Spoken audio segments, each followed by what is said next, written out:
पर मंडरा रहा है। और विदुर जी ने उनको कहा कि अब आपको यहाँ से चलना चाहिए। विदुर जी ने जब प्रेरणा की, उसी समय धृतराष्ट्र और गांधारी प्रातः काल उठते हैं और प्रातः काल उठ करके वो गंगा तट की ओर चले जाते हैं। और गंगा तट पर जाकर के जहाँ गंगा जी सप्तधारा के रूप से बहती है, वहाँ पर कुटिया बनाई है और वहाँ पर निवास करने लगते हैं। राजा युधिष्ठिर को पता लगता है कि हमारे पिता यहाँ से कहीं चले गए हैं, बहुत दुखी हुए हैं। और कहते हैं कि उसी समय वहाँ पर नारद जी आए और नारद जी ने कहा कि ये युधिष्ठिर, आज के 5वें दिन इस काल के वश में होकर के तुम्हारे जो पिता धृतराष्ट्र हैं, वो गांधारी है, वो किसी कार्य से बाहर जाएगी, उनकी कुटिया में अग्नि लग जाएगी और उनके वहीं प्राण छूट जाएंगे।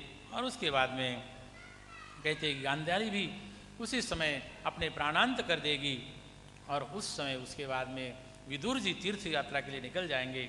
इस प्रकार अनेक प्रकार की बात कही और जो होना है उस समय युधिष्ठिर महाराज शांत हो गए। और 5वें दिन जहाँ पर धृतराष्ट्र रहते थे, उस समय 5वें दिन उनका शरीर समाप्त हो गया और फिर से युधिष्ठिर महाराज आकर राज्य करने लगे। राज्य कर ही रहे थे, उस समय बहुत दिन बीत गए, बहुत समय बीत गया। युधिष्ठिर महाराज को लगा कि भगवान श्री कृष्ण अब क्या कर रहे होंगे। मन में अनेक अनेक प्रकार की शंका होने लगी। भगवान श्री कृष्ण का सखा अर्जुन उसको अपने पास बुलाया युधिष्ठिर महाराज ने और कहा कि जाओ भगवान का समाचार लेके आओ। और भगवान के समाचार लेने के लिए अर्जुन को द्वारिका भेजा है।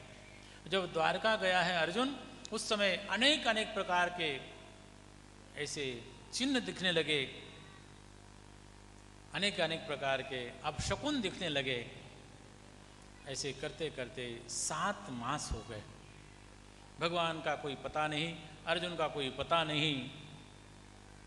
एक दिन भीम को पास में बुलाया युधिष्ठिर महाराज ने और भीम को बुला करके कहा, गता सप्ताधुना मास भीमसेने तवानुज नायाति कश्यपा हेतुर नाहं वेदेदमंजसा।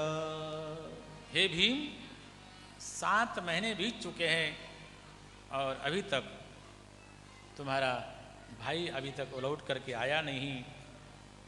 इसका क्या कारण है? कहीं ऐसा तो नहीं है कि देवर्षि नारद जी ने जो कहा था वो कहीं काल तो नज़दीक नहीं आया है, इसलिए आप कुछ ऐसा इसके लिए चिंता करने लगे। और उसी समय ऐसे चिंतन कर ही रहे थे, उसी समय इति चिंतयता तस्य दृष्टारिष्टेन चेतसः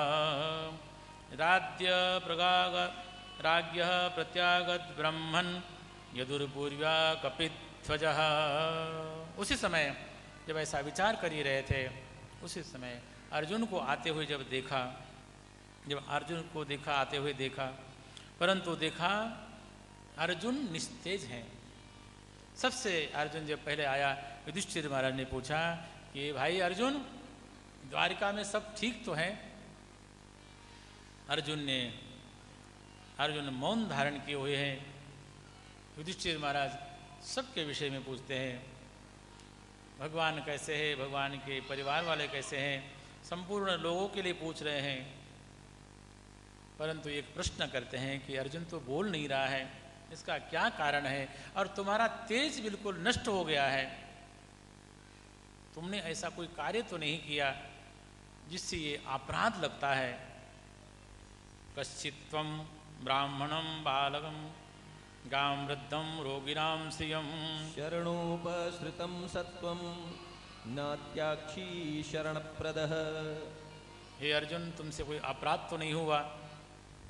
कोई ब्राह्मण, कोई बालक, कोई रोगी, कोई वृद्ध, कोई स्त्री तुम्हारे शरणागत हुई हो और तुमने उसको शरण न दिया हो। इस प्रकार के अनेक प्रकार के पाप होते हैं, ऐसा तुमसे तो कुछ नहीं हुआ, तुम्हारा तेज क्यों चला गया? अब अर्जुन से नहीं रहा गया। अर्जुन ने कहा, हे भगवान, हे भ्राता, वंचितो हम महाराज हरिणा बंधुरूपिणः येन मे पहृतं तेजो देव विश्वापनं महत्। हे भगवान, मैं तो मुझे वंचित कर दिया। वंचितो महाराज, मैं वंचित हो गया, मुझे कृष्ण ने ठग लिया। यहाँ पर सबसे पहले उद्बोधन करता है अर्जुन। आज तक नहीं कहा था, आज कहता है कि मुझे तो उस कृष्ण ने ठग लिया, मेरा संपूर्ण तेज ले गया। कहते हैं कि उस समय हमारी कैसी कैसी भगवान ने रक्षा की। बहुत पहले की बातें आती हैं। कहते हैं कि द्रौपदी का जब चीरहरण हो रहा था, उस समय भगवान ने स्वयं आकर के वस्त्र बन करके द्रौपदी की लज्जा बचाई। और जब 10,000 शिष्यों को लेकर के दुर्वासा जी ऋषि आए थे, उनको एक शाख के पत्ता प्राप्त करने मात्र से ही उन 10,000 शिष्यों सहित दुर्वासा जी का जो पेट एकदम भर दिया था। भगवान ने अनेक बार हमारी रक्षा की। लाक्षागृह में हमें कौरवों ने मारने का प्रयत्न किया, उस समय भगवान ने स्वयं रक्षा की और इस प्रकार रक्षा की। परंतु भगवान ने हमको भगवान ने वंचित कर दिया, उन्होंने हमें ठग दिया है। इस प्रकार का अनेक प्रकार का वो जैसा जैसा जो कार्य हुआ था, वो सब वृतांत अर्जुन ने युधिष्ठिर महाराज को कह के सुनाया। और जब युधिष्ठिर महाराज ने वो वृतांत सुना, अंदर वैराग्य हो गया। कहते हैं कि युधिष्ठिर महाराज को भी वैराग्य हो गया कि अब इस जीवन में कुछ रहने का कोई कारण नहीं है। और उसी समय उन्होंने अपने सब के सब जितने उनके राज चिन्ह थे, उसका परित्याग करके उन्होंने स्वयं वल्कल ग्रहण किए। और वल्कल ग्रहण करने के बाद में उन्होंने अपने चित्तवृत्ति को समाहित कर लिया। अपनी जो कर्म इंद्रिया, उसको ज्ञानेंद्रिय में, ज्ञानेंद्रिय को अपने हृदय में, और हृदय को आत्मा में, और आत्मा को परमात्मा स्वरूप में उन्होंने व्याप्त कर लिया। और वो दृश्य प्रपंच जो दिख रहा है, उसमें केवल ब्रह्म का भाव देख करके वो वहाँ से चल पड़ते हैं। उन्होंने अपने महल को त्याग दिया है। दूसरे भाइयों ने देखा कि हमारे बड़े भ्राता युधिष्ठिर महाराज यहाँ से चलने लगे हैं। कहते हैं कि उनके पीछे पीछे भीम, उनके पीछे अर्जुन, नकुल, सहदेव, सभी की सभी वहाँ से उनके पीछे अनुगामी होकर के चल देते हैं और उत्तर दिशा की ओर जाने लगते हैं। और उत्तर दिशा की ओर जाने के बाद कहते हैं कि उस समय द्रौपदी को भी जब पता लगा तो वो भी उनके साथ में चलती है। स्वर्गारोहण की तरफ जा रहे हैं और धीरे धीरे सभी जो पांडव हैं एक एक करके वो परमात्मा के साथ में अपने बुद्धि को लगाते हैं और वहाँ अपने शरीर को विलीन करके परमात्मा को प्राप्त हो जाते हैं। और साथ साथ में युधिष्ठिर महाराज उस स्वर्गारोहण के लिए निकलते हैं। उस समय उनके लिए एक विमान आता है। कहते हैं कि परंतु उस समय विमान जब आया, विमान पृथ्वी से ऊपर था और उस समय पृथ्वी के ऊपर वहाँ विमान खड़ा था। और उस समय उनके साथ साथ में एक श्वान चल रहा था, कुत्ता चल रहा था।